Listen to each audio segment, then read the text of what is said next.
Just a minute, I'll finish this message. How do you give trains the authority to operate on a railroad so that they don't have an accident? That was the first problem that railroads had once they put more than one train on a track at a time. How do you control them? Well, that's what we're going to talk about today. From the Lake Superior Railroad Museum, temporarily closed at the St. Louis County Depot in downtown Duluth, thank you for joining us. Say, we've got a big announcement coming up today, as I mentioned, so stay tuned for that. Right at the end of the program today, a big, major announcement. In the meantime, we come to you each and every day with one of these. You can zoom them all and binge watch by going to duluthtrains.com/video tours and catch up. Now, for today's message. How do you control a train? Well, the first way was with just having one train on the track at a time. But now you have two trains. So you have what's known as the timetable. And the timetable told the train when to be at each location along the track. It would wait for another train at a location it said to and would not move until that train came. So that was fine, but that led to a lot of inefficiencies.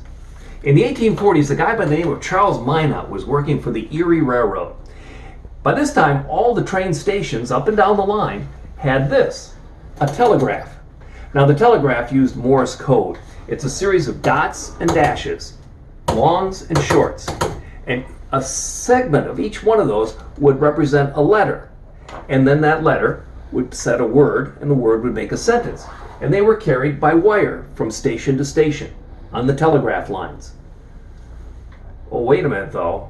Trains don't have wires going to them. How do you get the message that's going from station to station up to the engineer and conductor?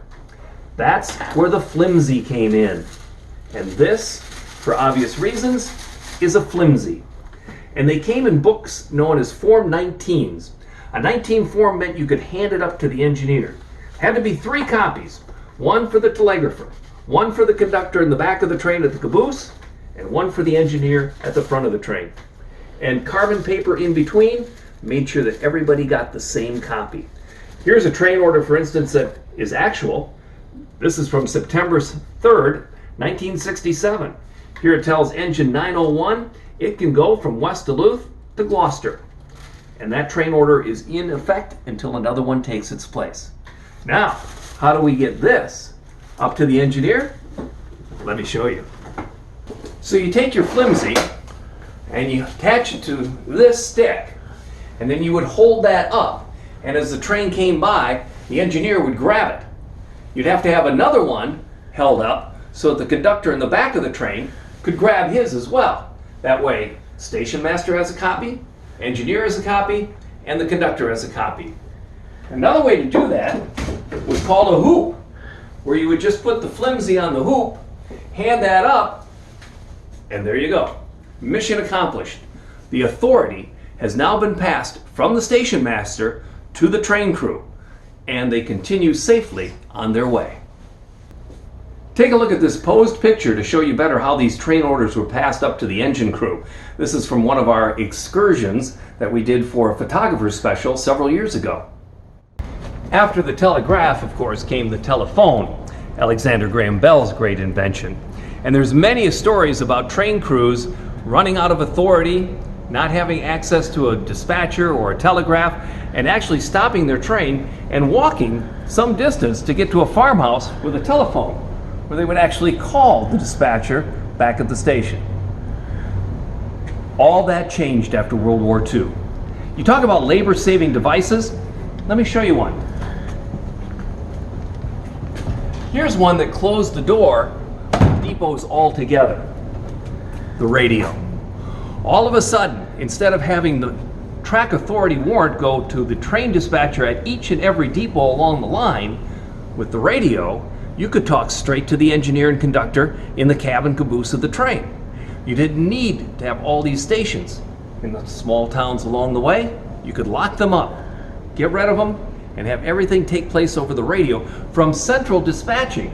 For instance, all the trains on the Burlington Northern Santa Fe Railway are all dispatched from one mega electronic radio-controlled dispatching center in Fort Worth, Texas. Along came CTC, centralized traffic control. Switches and signals and train authority is now all controlled in one place, and it's illustrated on these traffic control boards. This is what they're looking at down in Fort Worth, Texas right now. This happens to be the diagram for our area here in Duluth and the surrounding area. You can see where all the switches are lined, you can see where the signals are on the CTC telling trains to go, stop, take a siding, proceed slow. It's all on here. And imagine this in a huge room in Fort Worth.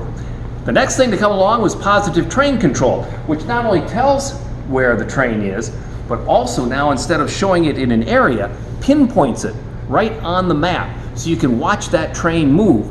And if it moves incorrectly on positive train control, somebody in Fort Worth can stop it cold in its tracks.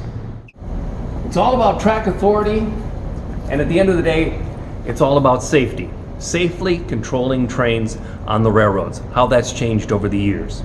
Say, if you remember a couple of weeks ago, we did a promotion where we gave away an official guidebook to the Lake Superior Railroad Museum with each and every new membership. We had 51 new members join. That is fabulous. Welcome to all our new and old members. If you're a new member, now is the time to go to Lake Superior Railroad Museum's website, lsrm.org/memberships. Sign up for a brand new membership, and we'll send you this official guide of the Lake Superior Railroad Museum. Inside, you'll find detailed color information on each and every one of the exhibits in the museum. And you can read up on each and every one of them. And then when you get to visit the museum, which you can do now for free as a member, you'll know everything about what you see. And you'll also be supporting the work of the Lake Superior Railroad Museum to preserve, interpret, and present to the public the history of railroading, especially as it relates to our area. Now more than ever, we need our members, and we thank them, and we thank you. We had 51 new members last time. Let's see if we can beat that. We will do this every day this week, now through Friday. Join lsrm.org/memberships. Get a free $15 value plus $4 shipping and handling, which we'll pay. That makes it almost a $20 value free once you join up to become a new member of the Lake Superior Railroad Museum. Please join us. And then join us again tomorrow for another one of these episodes. In the meantime, cover your coughs, don't touch your face, keep your social distance, stay home if you're sick, and stay with us tomorrow. In the meantime, you know what to do. Let's take care of each other.